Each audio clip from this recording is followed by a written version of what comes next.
नमस्ते दोस्तों, आप सभी को स्वागत है अरविंद जीएस के यह करंट अफेयर के सेगमेंट में। दोस्तों आइए, आज तारीख है 16 अप्रैल। आज के दिन हम लोग 16 अप्रैल के जो इंपॉर्टेंट करंट अफेयर है उनके बारे में हम लोग चर्चा करेंगे। इस सेगमेंट में आपको करंट अफेयर मिलता है, साथ ही साथ आपको स्टैटिक जीके का भी पोर्शन का डिस्कशन होते हैं। ओके, यह जो है आपको सभी एग्जाम के लिए, जितने भी एग्जाम कॉम्पिटिटिव एग्जाम है, जैसे कि आप रेलवे हो, बैंकिंग हो, एसएससी हो, जीडी हो, किसी भी तरह का एग्जाम अगर आपके वनडे एग्जाम की तैयारी कर रहे हैं उसमें आपको काम देगा। ओके, तो आइए इसको बड़ा ध्यान से देखें और इसे बीच बीच में आप कॉपी कलम लेकर के बैठेंगे ताकि बीच बीच में कुछ उतारता रहे, कुछ भी जो भी आपको नया चीज आवे तो अपने कॉपी में नोट कर दें। ओके, तो आइए दोस्तों आज समझते हैं, आज के करंट अफेयर को देखते हैं। हाँ, अगर आप हमारे चैनल पर नए हो तो कृपया करके चैनल को सब्सक्राइब कर लें और अपने दोस्तों के पास भी शेयर करें ताकि वो भी चैनल को सब्सक्राइब कर लें और जब भी मैं वीडियो बनाऊं तो उनको नोटिफिकेशन मिल जाए।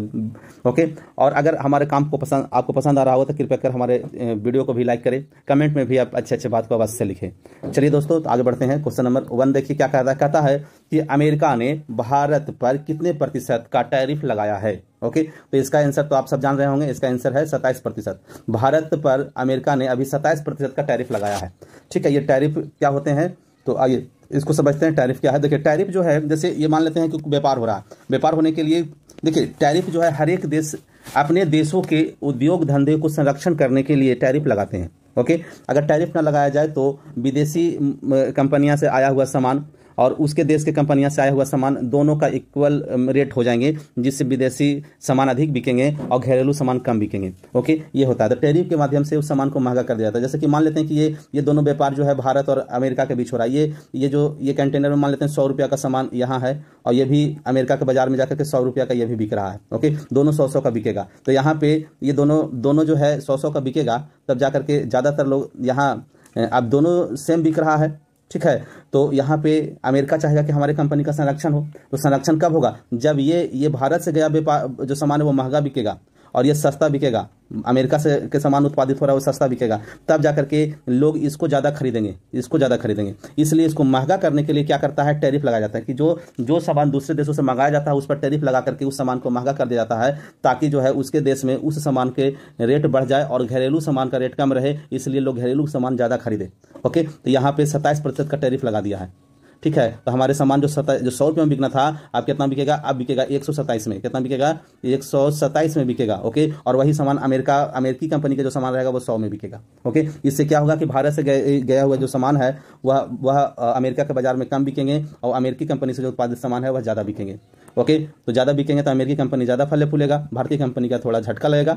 ओके, तो ये चीज़ होते हैं। ओके, देखिए अमेरिका ने अभी बताया है रेसिप्रोकल टैरिफ लगाने के लिए। रेसिप्रोकल क्या होता है? रेसिप्रोकल होता है जो जैसा वैसा, मतलब जैसे को तैसा। रेसिप्रोकल मतलब जैसे को तैसा। जैसे भारत, देखिए एक्चुअली में पहले क्या व्यापार होता था, पहले का व्यापार का हमेशा से टैरिफ लगते हैं, टैरिफ पे नया चीज़ नहीं है। देखिए पहले जब हम व्यापार करते थे, अमेरिका से कोई सामान हमारे यहाँ आता था तो हम उस पर 2.2% टैरिफ लगाते थे, जबकि हमारा सामान अमेरिका जाता था, सॉरी पहले अमेरिका लगाता था 2.2% और हमारा सामान, जब अमेरिका का सामान हमारे बाजार में आता था तो उस पर हम 17% लगाते थे।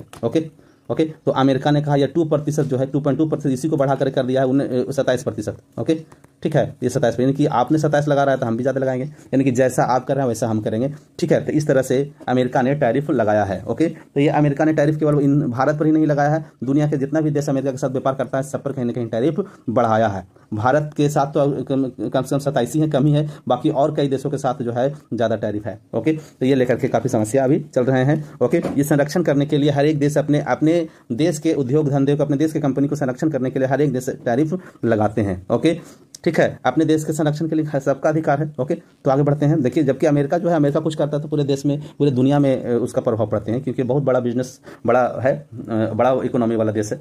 ओके, उनसे हर एक लोग बिजनेस करते हैं। ओके, एक चीज़ और यहाँ पे फैक्ट बताते हैं, कंपेटिटिव के व्यू से आपको हम एक फैक्ट बताते हैं कि भारत और अमेरिका का जो व्यापार होता है उसमें भारत जो है सरप्लस है, यानी कि भारत अधिक निर्यात करता है और कम आयात करता है।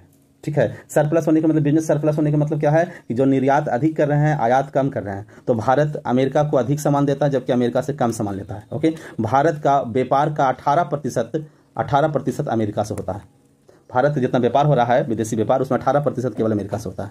ओके, ये सब कुछ फैक्ट है, याद रखेंगे। नेक्स्ट क्वेश्चन देखिए, अगला आपके सामने आ चुका है। ये क्वेश्चन बड़ा ही बढ़िया क्वेश्चन है। देखिए, कह रहा है बिहार की लोक गायिका शारदा सिन्हा को 2025 में कौन सा पुरस्कार से सम्मानित किया गया है? ओके, तो 2025 में कौन सा पुरस्कार शारदा सिन्हा को दिया गया है? क्या भारत रत्न दिया गया है, दूसरा ऑप्शन में क्या पद्म विभूषण दिया गया है, तीसरा में क्या है पद्म भूषण दिया गया है, चौथा में है पद्मश्री। ओके, तो आइए इसमें से कौन आंसर सही है। तो आंसर इसका जो सही है वो है पद्म विभूषण।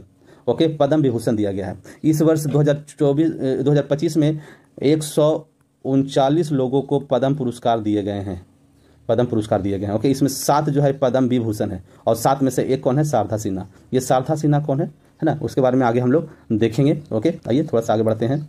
देखिए यही हो गया आपका पद्म पुरस्कार जो है, यानी भारत में, अगर भारत में पुरस्कारों की बात करें, नागरिक पुरस्कारों की बात करें, तो इसमें सबसे उच्च पुरस्कार है वो है नोबेल पुरस्कार, सॉरी भारत रत्न, माफ करेंगे नोबेल नहीं, भारत रत्न। नोबेल पुरस्कार भारत का नहीं है।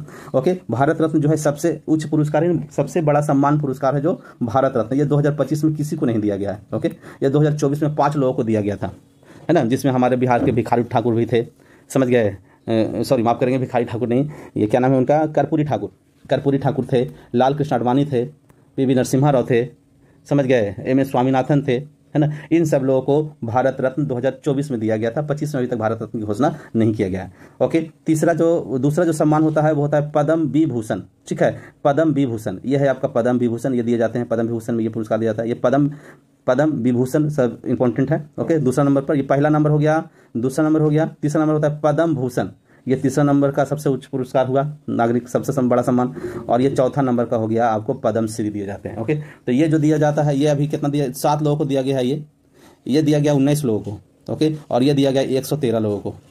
ठीक है, इस वर्ष 2025 की बात कर रहा हूं मैं। 2025 में 7 लोगों को पद्म विभूषण दिया गया है, पद्म भूषण 19 लोगों को दिया गया है, पद्मश्री 113 लोगों को पद्मश्री दिया गया है, और भारत रत्न एक भी लोगों को अभी तक इस 2025 में नहीं दिया गया है। ओके, आगे बढ़ते हैं। ठीक है, तो ये आपको समझ में आ चुका है, आगे बढ़िए। नेक्स्ट देखिए, शारदा सिन्हा के बारे में थोड़ा जान लीजिए। शारदा सिन्हा, इनका पूरा नाम है शारदा सिन्हा। ठीक है, और ये बिहार से रहने वाले, बिहार के समस्तीपुर से है। इनका जन्म 1 अक्टूबर 1952 ईस्वी को हुआ था। ठीक है, इनको बहुत सारे पुरस्कार भी मिले हैं, जैसे पद्मश्री पुरस्कार भी मिला इनको। ठीक है, देखिए पद्म पुरस्कार में सबसे पहले पद्मश्री मिलता है, उसके बाद पद्म भूषण मिलता है, उसके बाद पद्म विभूषण मिलते हैं। ठीक है, तो ये हुए पद्मश्री इनको मिला है पहली बार, ये मिला था 1991 में। पद्म विभूषण मिला है 2018 में। ओके, और 2025 में इसको पद्म भूषण मिला है आपको 2018 में, और पद्म विभूषण मिला है 2025 में। हाल ही फिलहाल घोषणा किया गया है पद्म विभूषण के लिए। ओके, तो ये है क्या, तो ये लोक गायिका है। छठ के गीत आपने सुना होगा। ओके, आइए इनका छठ का गीत भी सुनते हैं।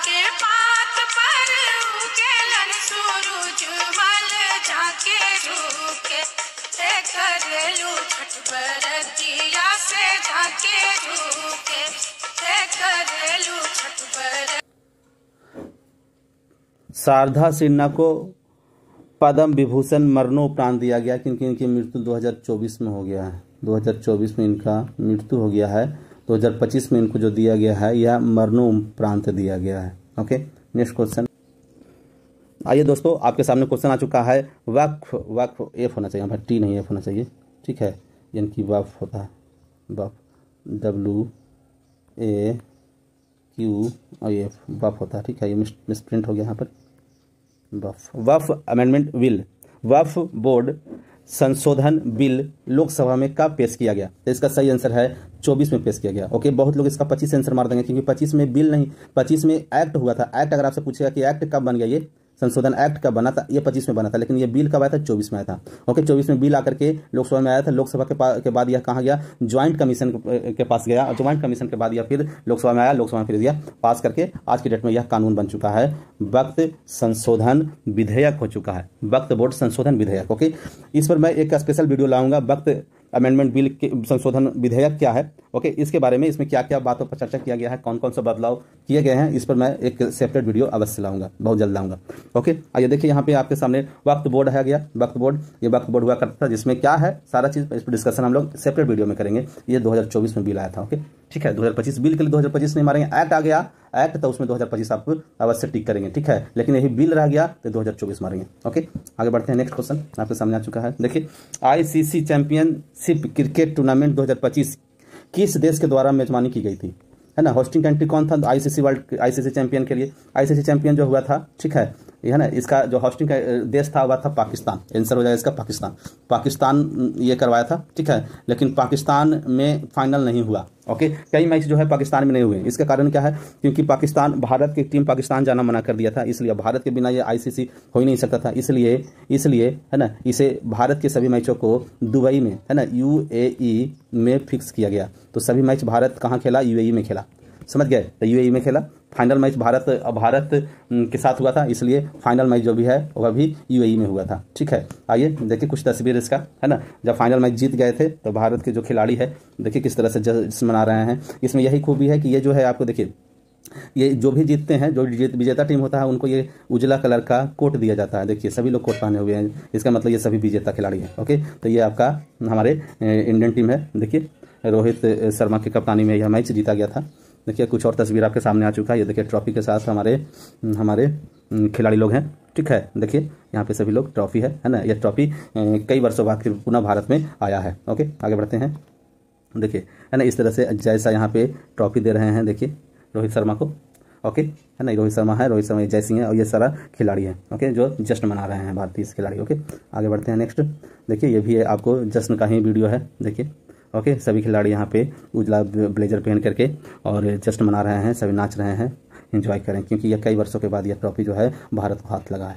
नेक्स्ट क्वेश्चन जो है, आगे बढ़ते हैं, आपके सामने आ चुका है। नेक्स्ट क्वेश्चन क्या है? वर्तमान में दिल्ली के सीएम कौन है? वर्तमान में दिल्ली के सीएम कौन है? यहाँ पे ऑप्शन में आपके आयुषी मारलेना, दूसरा है अरविंद केजरीवाल, तीसरा है रेखा गुप्ता, चौथा है शीला दीक्षित। ओके, तो यहाँ क्वेश्चन आपके सामने आ चुका है। ओके, तो ये जो है कौन है, तो इसका सही आंसर होगा, वर्तमान अभी की बात कर रहे हैं तो रेखा गुप्ता जो है अभी वर्तमान में सीएम है। वर्तमान में जो है सीएम दिल्ली में रेखा गुप्ता है। 2024 से लगातार सीएम के रूप में अरविंद केजरीवाल काम किए हैं। अरविंद केजरीवाल 2024 से रहे हैं अभी तक। ओके, कुछ समय के लिए आयुषी मारलेना भी सीएम रही है। जब अरविंद केजरीवाल जेल चले गए, वहाँ जेल के बाद जब वापस आए थे तो उन्होंने इस्तीफा दे दिया था और उनके स्थान पर आयुषी मारलेना आपकी सीएम रही थी। ओके, शीला दीक्षित भी सीएम रही है। ओके, ये कांग्रेस के नेता रही है और ये भी लंबा समय तक दिल्ली में शासन किया है, दिल्ली में सीएम बन के रही है शीला दीक्षित। ओके, तो इसमें चारों व्यक्ति है जो चारों जो है कहीं ना कहीं सीएम रह चुके हैं। लेकिन वर्तमान सीएम के यहाँ क्वेश्चन किया गया था तो वर्तमान सीएम का आंसर हो जाएगा रेखा गुप्ता, जो अभी आपका बीजेपी का नेता है। ओके, यानी कि बीजेपी का भी शासन दिल्ली में चल रहा है। ओके, सीएम आपके दिल्ली में भी वर्तमान में कौन हो गए? वर्तमान में सीएम जो है आपको रेखा गुप्ता है और एलजी जो होता है लेफ्टिनेंट गवर्नर वहाँ एक होते हैं। ओके, तो एलजी कौन है? तो विनय कुमार सक्सेना, याद रखेंगे, विनय कुमार सक्सेना है, ठीक है, सक्सेना,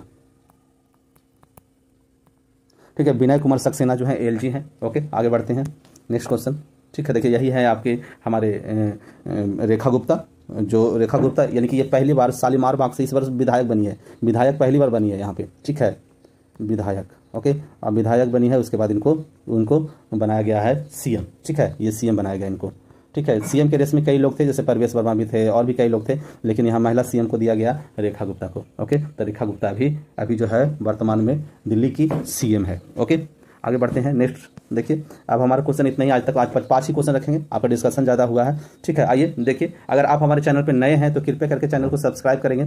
सब्सक्राइब करके जो ऑल वाला होता है, घंटी दबाना, ऑल वाला, ये सब कर देंगे ताकि आपको हमेशा नोटिफिकेशन मिलता रहे जब भी मैं वीडियो बनाऊँ। कमेंट में आप अवश्य कुछ ना कुछ लिखेंगे, ओके, ताकि हमें मोटिवेशन मिलता रहे।